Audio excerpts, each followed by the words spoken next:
Good morning class. Today is 7 July 2020 and this is your first video of chapter number 7. So we start from weather.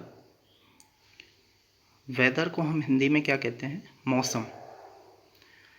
The state of the atmosphere describing यानी कि वातावरण की परिस्थितियाँ जो कि हमें बताती हैं such as temperature यानी कि तापमान, यानी कि वहाँ का जो टेम्परेचर है, तापमान है, वो कम है या ज़्यादा है. ह्यूमिडिटी यानी कि आर्द्रता. ह्यूमिडिटी को हम इस तरह से भी डिफाइन कर सकते हैं, the presence of moisture in the atmosphere यानी कि हमारे वातावरण में कितनी नमी मौजूद है. रेनफॉल यानी कि वहाँ पे बारिश है या नहीं.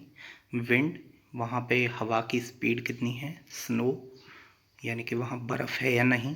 क्लाउड कवर वहाँ पे बादल हो रहे हैं या नहीं. At a given place and time यानी कि ये हमें एक निश्चित समय पे एक निश्चित स्थान पर जो वहाँ के वातावरण की स्थितियाँ हैं, जैसे कि हमारा टेम्परेचर हो गया, ह्यूमिडिटी हो गया, रेनफॉल हो गया, इन सब को जो बताता है उसे हम क्या कहते हैं? वेदर. वेदर यानी कि मौसम.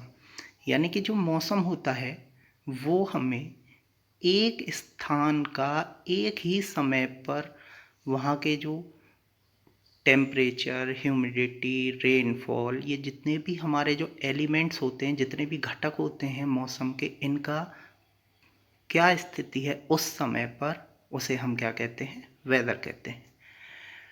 टेम्परेचर, ह्यूमिडिटी, रेनफॉल, विंड और आर कॉल्ड वेदर एलिमेंट्स. यानी कि जो हमारा तापमान हो गया, ह्यूमिडिटी यानी कि आर्द्रता हो गई, रेनफॉल, ये सब हमारे क्या होते हैं? ये सब हमारे मौसम के तत्व होते हैं, या हम इन्हें क्या कहते हैं? मौसम के एलिमेंट कहते हैं.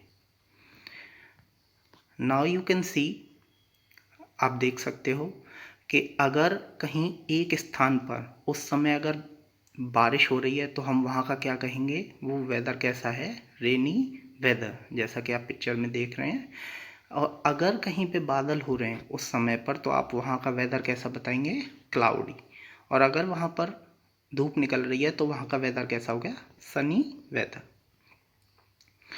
Now measurement of weather elements यानी कि हम हमारे जो तत्व हैं मौसम के, हम उन्हें कैसे मेज़र कर सकते हैं, कैसे हम उसे डिफरेंट यूनिट्स में नाप सकते हैं.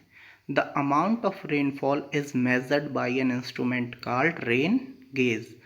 यानी कि जो हमारा रेनफॉल होता है, यानी कि जो हमारी बारिश होती है, हम उसे किसकी सहायता से नापते हैं? रेन गेज की सहायता से.